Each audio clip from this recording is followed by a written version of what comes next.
为了让民众知影一款罕见的气管癌，竟然是发生在生活作息正常、无食薰、冇咧运动的患者身上。市立病院胸腔外科权威吴明和教授特别邀请2位患者来现身讲法，因为因分别是因为长期烧声、甲慢性咳嗽，甚至出现连走路嘛容易喘的症头。连走路都觉得怪怪的，就是卡卡的，然后越来越喘，然后声音都会有点咻咻咻的声音。那我觉得不行，就要赶快去医院那边做检查，然后检查一照之下就发现有这个肿瘤。对，他会不断的咳嗽，对，去做电脑断层、正子摄影之后，才知道说真正的原因在哪边。气管癌是比较少见，非常少见。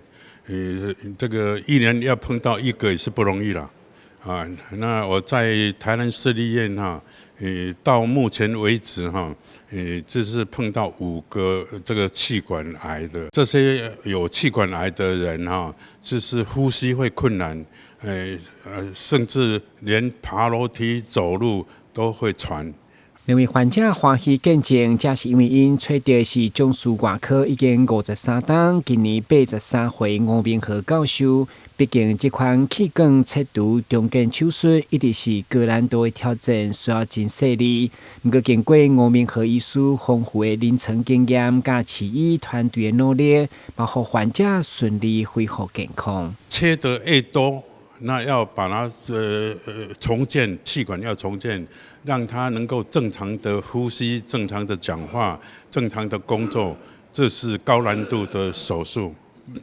所以其实我这个几十年前我就非常的专心对气管肿瘤或者气管的狭窄做一些深入的研究。